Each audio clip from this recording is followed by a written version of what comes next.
L'ortie, cette petite plante qui fait partie de la famille des urticacées, était d'autrefois considérée comme une mauvaise herbe. Aujourd'hui, on se rend compte qu'elle possède de nombreuses qualités. La ferme expérimentale de la Bousule a conduit un projet dans le but de son exploitation pour la filière textile. Le projet Fibre Ortie, il est né en fait d'un projet initial qui s'appelait New Fibre. Et en 2015, dans le cadre de ce projet, on cherchait une fibre végétale qu'on pouvait produire localement pour pouvoir alimenter les filières textiles, notamment vosgiennes, qui ont l'habitude de travailler sur le coton. L'objectif était de trouver une filière alternative à celle du coton, qui demande beaucoup d'eau et de pesticides.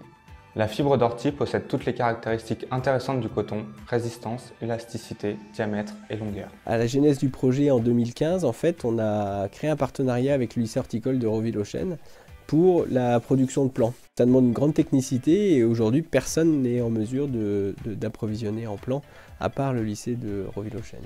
La récolte se fait de manière séparative, les feuilles sont récoltées pour être valorisées et les tiges sont mises à sécher puis rouillir afin de séparer le bois de la fibre. Il y a 2 ans qu'on teste différentes machines, notamment à base de peigne, qui vont venir peigner l'ortie sur pied pour récolter déjà la feuille et ensuite qu'on puisse récolter la tige. La fibre est ensuite traitée par les industries textiles. Les feuilles sont valorisées en pharmaceutique, cosmétique, en alimentation humaine et animale.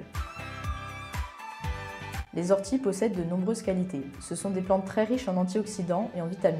Elles constituent une importante source de protéines qui peuvent être incorporées à l'alimentation du bétail sous forme de farine d'ortie, en remplacement des farines de soja.